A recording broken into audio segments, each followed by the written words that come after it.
Hi, everyone, and welcome to a special episode of Virtual Cubs Table Talk. We have an amazing guest joining us, someone who actually started at Sagemont Prep, just like a lot of you. That's right. Today we're talking to Blake Freedland. He started at Sagemont all the way back in preschool and even graduated from here too. Not only that, during his graduation, because it happened during COVID and had to be outside, Blake actually flew over the upper campus in a plane. Now Blake is doing even more successful things. He recently graduated from Tufts University, but in his last year at Tufts, he developed and taught a class called Defying Gravity, exploring aviation and psychology of flight.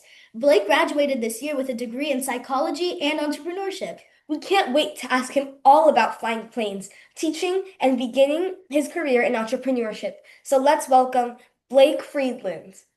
Hey Blake, I have a couple questions for you. When did you first decide you wanted to be a pilot? What made you think flying planes would be fun?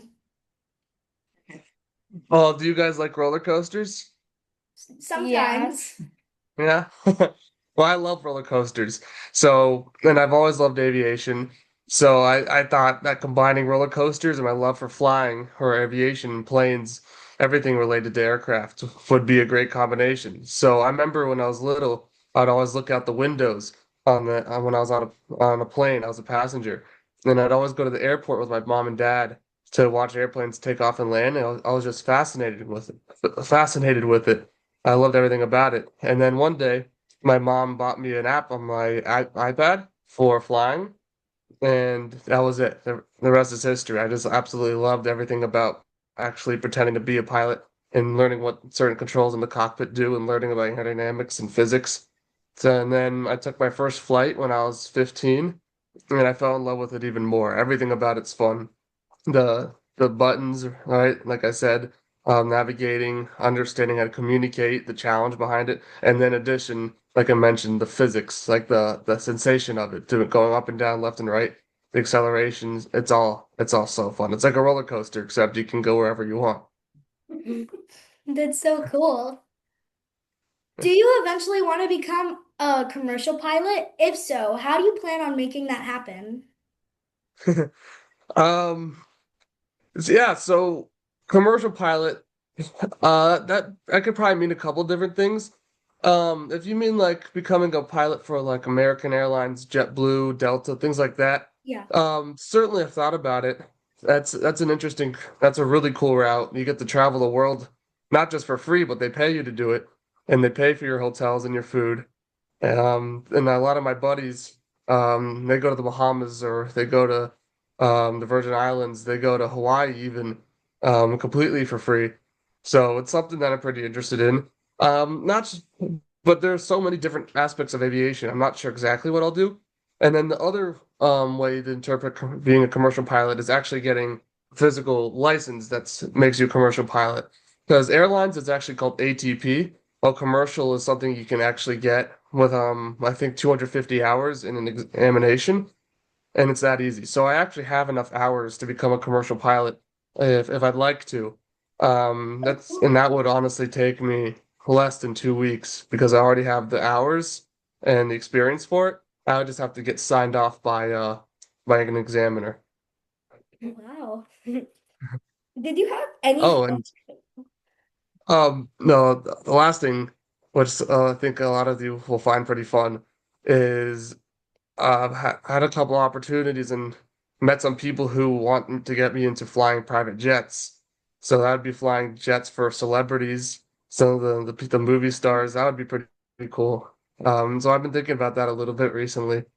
And those planes go pretty fast, so that'd be pretty cool. Did you have any family members who were concerned about you flying? What did you do to make them feel comfortable? Yeah, pretty much all of them.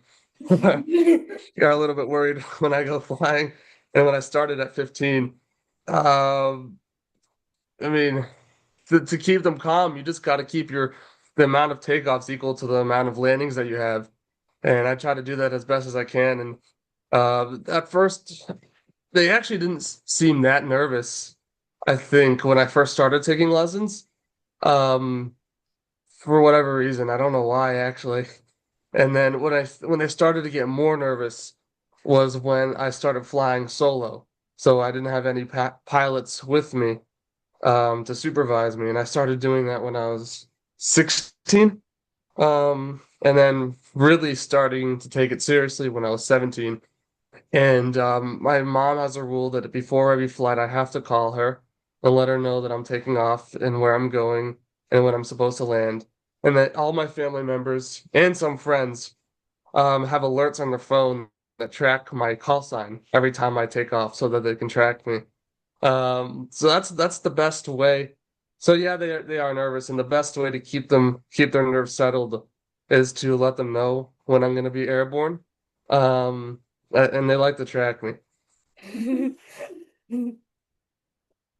How did you balance school at Sagemont Prep and taking pilot classes? Did you clone yourself?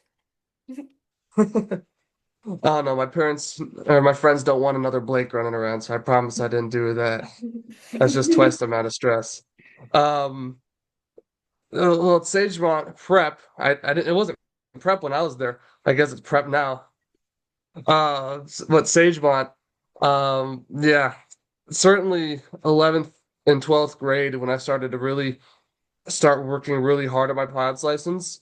Because I started in ninth grade, and then 11th and 12th I really started working hard at it because I was at the age where you could get your license at the time. Yeah, to balance it, it was really how do I say this? Maybe I should have cared more about schoolwork than I did. I would sit in school, and I remember being in at the upper campus, obviously, looking at the clock, just watching the hand go by, and just wanting to go because I knew when school ended, I could go flying. So 11th and 12th grade, I started to shift my focus a little bit less on my history exam and a little bit more on the flying. But again, to get into Tufts, obviously you have to have pretty good grades. So what I think I did, I think I kind of learned a lot of things from flying that helped me academically because flying in itself, what I think you're kind of getting at, is inherently school also. So I was enrolled in two schools at once, and I think learning to become a pilot taught me how to study better and how to focus better, and how to be calm under pressure better. So I think that certainly helped me in school. And then always when I had an aviation exam and I had a academic exam, I would always take the academic exam as a priority. So I wouldn't study for something aviation related until I studied for something academically related. Okay, so you juggled that well. Yeah, I guess. Well, I still fly well and I managed to graduate, so I think so. Okay. Who would you say supported you the most and told you to keep going? Um, that's a really good question. Supported me the most. Tell me who. Well, I had a couple mentors growing up. Certainly in high school, at the upper campus, who actually are still in my life, which I really appreciate. But I mean, a lot of it was internal, not to take credit away from anyone, but a lot of it was I really wanted to do something great, and I really wanted to do something that I was passionate about. So that kind of started with me, and then that kind of and by putting myself in the position to succeed, the mentors kind of walked into my life. So as I was practicing aviation, I got involved in the aviation community and I met people like Alex, one of my mentors, Alex, one of my mentors, Byron Javi, who was actually involved in my club at the Sagemont Upper School. Daniel, the other Daniel, Dylan, people just kind of walked into my life when I put myself in a position to succeed. And to keep going, I mean, I think just to have good friends. It was always nice to hang out with friends on the weekend and Saturday evening and Sunday, take my mind off of academics and the challenge of flying for a little bit. But it was never too bad, but it was nice to have friends. Blake, can you explain to us how you came up with your idea for your course at Tufts? Also, how can your course be relatable to people who are not interested in becoming pilots? Absolutely, it can be related to people who aren't interested in becoming pilots. In fact, I don't think any of my students are really interested in becoming pilots, minus like one or two. So actually, the idea is really funny. Initially, it was inspired from my club that I had at Sagemont Upper School, at the high school. I had an aviation club where I was able to mentor some students who have since gotten their pilot's license. And I thought that was really meaningful. So, how I started, or what inspired me to do the class at Tufts is my friend wanted to teach a class at Tufts, and he told me about this program. I said, "That's really cool. I'm passionate in aviation." And then really, I keep telling people that the answer isn't something dramatic or cool. The answer is I had to take, you have to take classes at college anyway. I figured I might as well teach a class about aviation, which well, it's better than taking a math class. You get credits for it. So I said, I'm gonna do that instead. And um I worked to create an aviation course simply about aviation, teaching about the physics behind it, aeronautical decision making, navigation, things like reading a sectional chart, for example, understanding how the design of the cockpit, understanding how aircraft are designed, everything aviation. And actually, got turned down on the first attempt. Tufts did not accept it. And I was a little disappointed, so I went back and I said, "What's wrong with this? This is the coolest class anyone has ever seen. So something's wrong with you guys, not me." And they said, "Well, we love the class, but we really want you to mix it with something close to your major, to showcase how what you've learned at Tufts first and what you've learned on your own." So I said, "Actually, okay, perfect." So I went back and I started designing. Said, "How can I tie in psychology to aviation?" And then I realized that psychology and aviation are extremely related. Everything in aviation is psychology, and everything in psychology can be related, or a lot of psychology has to do with aviation, a lot of case studies.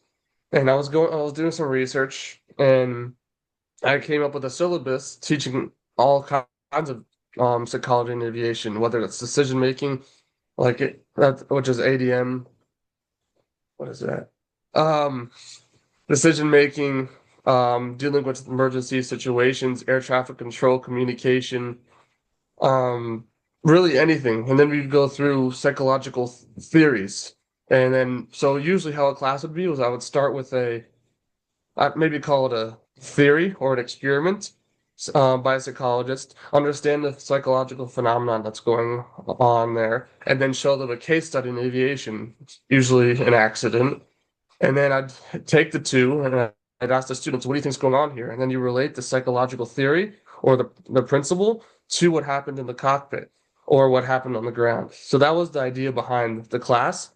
And to answer the second part of the question is going to the class, it wasn't to necessarily create pilots. It was more to teach other people a better, not a better, but a different way of thinking and how to approach different things. Um, which I mean, being able to think like a pilot is applicable to various different things. And like I mentioned, I used it for my studies at stage one and in college, the practice of thinking like a pilot and understanding how to deal with certain situations. And that's the point I really wanted to get across to the students in my class. And for the final exam, I didn't really give tests or quizzes because I hate grading. But for the final exam, they gave up stand-up presentation. I gave each student a scenario. Let's say you're flying from Denver to Miami on 2 p.m. on a Saturday. There's bad weather. You have a bit of a headache. You only have a certain amount of hours flying of experience in this aircraft. And then I had them, and then other various things that are a little too detailed. But and then I'd have them go over and explain to me if they're going to choose to take the flight or not. Because if you're the pilot, you're responsible for accepting a flight or not. You're the sole, like the pilot in command is the sole operator of the aircraft or the main operator, and they have the authority to cancel flight if need be. So I had the students stand up and give me all the reasons they may or may not want to complete this flight. in doing that, they show that not only are they necessarily thinking about aviation, but there's such a due process and they're being so thorough about the way that they're thinking, and it reflects in how they handle their academics, how they handle relationships, even how they handle being graceful under pressure. That was the main point of the class, and a lot of the students seem to grasp that. That's so cool. Since you recently graduated, do you plan on incorporating your love for flying into a career as an entrepreneur? What's next for you? Oh, I wish I knew. Uh, Graduating college isn't as straightforward as high school. Um, yeah, when I graduated high school, I knew what I was doing the next 4 years. Now I can kind of do whatever I want, which I'm not sure I love as much as I thought. Yeah, I certainly want to be an entrepreneur. Entrepreneurship runs in my DNA. My mom, my dad is, my grandfather is, my great grandfathers are. So I definitely want to do that. And as you mentioned, I studied that um, in university, and I have a lot of mentors in that field who have walked me through a lot of real entrepreneurship positions. Um, for the next step, I'm not exactly sure, but I do want to combine entrepreneurship and flying in some regard one day. I've jumped around the idea of founding some sort of airline, which has been pretty cool, like a charter airline with smaller planes, and maybe like in the islands, in the Caribbean or somewhere more inland, like even in the Midwest, something cool, something where there's not a lot of companies or businesses tapping into the market. And I've also thought about doing things with the future of aviation, like eVTOL aircraft or even hydrogen power aircraft, doing things that are ahead of their time to be the first to do it. I've thought about all kinds of things with the entrepreneurship and aviation. I think the opportunity will present itself. Aviation is changing rapidly. For the longest time, there was an aviation pilot shortage. Then all of a sudden, there's an excess of pilots. So the industry changes overnight. A few weeks ago, there was a deal with an airline with worth billions and billions of dollars, and then that same airline canceled a deal worth billions and billions of dollars. So the industry is always changing, and it's interesting to track and see where things are going. But would love to do something in aviation, maybe even in airports or maybe in aviation psychology, founding some company to help pilots deal with better mental health issues, which is another hot topic in my course. So we'll see something in entrepreneurship. I don't really want to work for anybody because I'm not good at listening to people. So I think I want to be an entrepreneur for sure and be my own boss. So, what's the coolest place or landmark you've ever flown over? Oh my gosh, these are great questions. Oh, so many. Let's see. You can Well, name flying course three. I've sorry, over the school. What was that? You can Yeah, name three if you want. three. Yeah. Ooh, okay. Well, of course, graduation was cool. I loved flying over graduation with, by the way, the two tallest kids in the school in the back seat. It's a little known fact. So they had to scoot the chairs all the way back just to fit them in. I had the whole school. I had all the kids in the school to take, and I decided to take the two tallest kids I know, which was pretty funny. Probably a mistake in hindsight. Uh, but they'll remember it forever. So that was pretty cool. I've flown over a lot of. So when I go down to Florida, I like to go to the Keys and fly in a marathon. Then I'll fly low and I'll look for bubbles or shadows and then investigate. And usually I'll be able to find dolphins or stingrays, a lot of manatees. So I love flying with manatees, crocodiles. Some of the bigger crocodiles are really cool to fly over, and seen a couple whales, seen a lot of sharks. So that's been pretty cool. And then flying over my tufts was pretty cool also. I did that a couple times, and my friends on the ground looked for me. I took um I took the Tufts president flying in October, and I flew him over the school, and that was pretty funny. It was more funny than fun. It was kind of bumpy that day. It was cool. Blake, before we close our interview, what advice would you give to our friends at the lower campus? Um, let's see. I don't want to give you advice that I wouldn't listen to when I was your age. Let's see. Think, do what you love. I think do what you love, absolutely. Um, if I think there's if you love something and that's your passion or you have multiple passions, there's no reason to not go after them, no matter your age, right? Like I started flying when I was 15, which is 2 years under the legal limit to get your license. So, and I wanted to start flying when I was 10. My parents didn't let me. So I don't see any reason to not follow your passion at any age. And at the very least, you'll have a footing. I mean, at Tufts University, which is obviously a really competitive school, all most of my successful friends or successful in their field have been doing things since they're your age or even younger, and they love it. And um, I had lot of people in my life, especially this year, like mentors, tell me that if you're passionate about something and you're good at it, do it. Don't force yourself into doing something you don't want to do. And everything will, like I mentioned, people will find you. Your mentors will find you. The careers will find you. The money will find you. Um, the good times will find you, right? So just do what you're passionate about, and I think you'll get the most out of your years, and it will pay off, certainly. Thank you so much for joining us on this episode of Cups Table Talk. We appreciate your time in teaching us all about flying, being a student and a teacher at Tufts University, and finally, how the psychology of flying can be included into everyday life. Absolutely. Thank you for having me back. Bye. Bye. Thank you. Thank you.